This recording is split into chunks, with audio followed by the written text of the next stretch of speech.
ఇప్పుడిప్పుడే రైతు భరోసాకి సంబంధించి కొన్ని లేటెస్ట్ అప్డేట్స్ అందాయి. ఈ వీడియోలో తెలంగాణ రాష్ట్రంలో రైతు బంధుని కాస్త రైతు భరోసాగా మార్చిన రాష్ట్ర ప్రభుత్వం ఎప్పటి నుండి ఇవ్వబోతుంది, ఎన్ని ఎకరాల వరకు పరిమితి పెట్టబోతుంది అనేది ఈ వీడియోలో మనం క్లుప్తంగా తెలుసుకునే ప్రయత్నం చేద్దాం. అండ్ అంతకంటే ముందే తెలంగాణ రాష్ట్రంలో మీరు ఎన్ని ఎకరాల వరకు రైతు భరోసా ఇస్తే బాగుంటుంది అనేది కింద కామెంట్ సెక్షన్లో తెలియజేయండి. చాలామంది ప్రజల అభిప్రాయాల మేరకు 10 ఎకరాల వరకు అని చెప్పేసి చెప్తున్నారు. అయితే మీరు మన వ్యూవర్స్గా రాష్ట్ర ప్రభుత్వానికి ఏం చెప్పదలుచుకున్నారు? 10 ఎకరాల వరకు ఇస్తే బాగుంటుందా, 20 ఎకరాల వరకు ఇస్తే బాగుంటుందా, లేదంటే 5 ఎకరాల వరకే ఇస్తే బాగుంటుందా అనేది మీ అభిప్రాయాన్ని వీడియో కింద కామెంట్ సెక్షన్లో ఖచ్చితంగా తెలియజేయండి. మీ తోటి మిత్రులకు కూడా ఇదే వీడియోని వాట్సాప్లో షేర్ చేసి వాళ్ళను కూడా కామెంట్ సెక్షన్లో మెన్షన్ చేసే ప్రయత్నం కూడా చేయండి. మీరు కూడా ఒకసారి కామెంట్ సెక్షన్లో ఎంతమంది ఏ విధంగా ఉంటే బాగుంటుంది అనే సలహాలు ఇస్తున్నారు అనేది కూడా కామెంట్ సెక్షన్లో చూసుకోండి.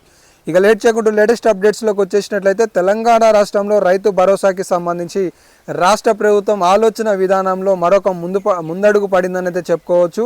సో ఇప్పుడు 2 లక్షల రుణమాఫీతో రాష్ట్ర ప్రభుత్వం ఖరీఫ్ సీజన్కి సంబంధించిన పంటల సాగు స్టార్ట్ అయినా కూడా ఇప్పటివరకు స్టార్ట్ చేయలేదు. కానీ ఆగస్టు మొదటి వారంలో మొదటి విడతకి సంబంధించి మాత్రం 1000 కోట్లను రాష్ట్ర ప్రభుత్వం విడుదల చేయాలన్న ఆలోచనతో ఉన్నట్లుగా తెలుస్తుంది. ఈ 1000 కోటి అనేది ఒక్క కుంట నుండి దాదాపుగా 1 ఎకరానికి సంబంధించి దాదాపుగా 1050 లక్షల కోట్ల రూపాయలను రాష్ట్ర ప్రభుత్వం రైతుల ఖాతాలలో వేయడానికి ఆలోచనతో ఉన్నట్లుగా తెలుస్తుందన్నమాట. గతంలో కనుక చూసుకున్నట్లయితే మొత్తం 7,000 కోట్ల రూపాయల వరకు రైతు బంధు కింద రాష్ట్ర ప్రభుత్వం ఇవ్వాలి. అయితే ఇప్పుడు దాన్ని కాస్త 5,000ని కాస్త 7,500గా చేస్తూ రాష్ట్ర ప్రభుత్వం రైతు భరోసాగా పేరు మార్చింది.